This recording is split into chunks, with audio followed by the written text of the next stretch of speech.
Tuesday, David. Another night looming, another lonely pile of carbs in a plastic tray. Imelda had stocked the fridge with all kinds of healthy stuff, but David found the thought of cooking for one too much of a hassle. In London, he ate out most of the time. As he stirred the contents of his bowl of chicken and rice with his fork, he found himself listening to the sounds of the house, the incessant patter of the rain against the windows, the low whir of the fridge freezer, the occasional throaty roar as the boiler kicked in when the temperature fell. He told Imelda he didn't need his TV or any other form of distraction. He'd said it proudly, and still remembered the glow of satisfaction in his chest. But what he called confidence was simply arrogance wearing a different skin. Now, he would have given anything for what his father had called visual wallpaper, sitting in the corner, just to listen to another human voice. He mentally chastised himself as he shovelled another forkful into his mouth. 3 days and you're already drowning in self-pity. Get a fucking grip. On autopilot, he picked up his phone. Luca's unopened texts stared back. Part of him wanted to open them, to reply, but Imelda would wipe the floor with him if she found out, not to mention what Charles would do. David couldn't afford to burn any more bridges. It wouldn't surprise him to find out Charles had started monitoring Luca's phone. For someone who annoyed him as much as Luca, Charles seemed to keep him on a very tight rein. David rolled his shoulders back and let the fork clatter back into the bowl. Right, time to stop the moping and write. As he walked to the kitchen, his gaze flicked to the door. Tonight, the deadbolts were fastened. After dumping the bowl in the sink, he poured a glass of red wine. Already his mind was on the story and where it would take him tonight. The lamp at the top of the stairs was lit. He could see its reflection in the glass on the window wall, a small golden pocket of warmth against the deep, yawning blackness. The track of light travelled almost halfway down the stairs, fading with each tread. A frown lined his face. There was something on the treads, something shimmering. He went to investigate, taking a gulp of wine as he wandered towards it, sure it must be a trick of the light. He knelt and ran his hand along where the illumination hit the stairs.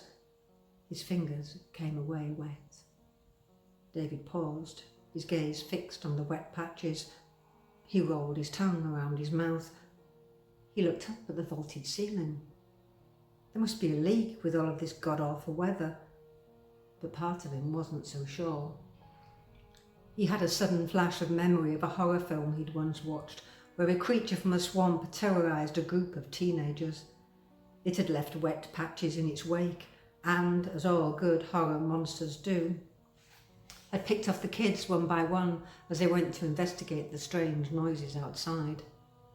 His soft laugh fell into the stillness, but he heard the uneasy edge it carried. As he mopped up the water, his gaze strayed to the dark landscape beyond the window. Running across this land was the Corpse Road, where, for hundreds of years, the dead had made their final journey from the tiny hamlets dotting the moor. Dead that maybe met a terrible end through illness or assault. It wasn't hard to imagine restless spirits wandering the landscape, searching for a way home. In all of his long years of research and writing, he had never come across anything supernatural, even though he had stayed the night in haunted houses and wandered alone through midnight graveyards. If anything did exist, it had decided to leave him alone. Until now. As he fired up his laptop and read over what he'd written earlier, that thought stayed with him until the words began to flow. It was just before midnight when his dry and itching eyes forced him to abandon his work. He drained his glass, grabbed a glass of water and headed up the stairs. As he came to the lamp, he reached to switch it off and paused. No, tonight he'd leave it on, just in case he needed to come down for more water. But he knew that wasn't the real reason.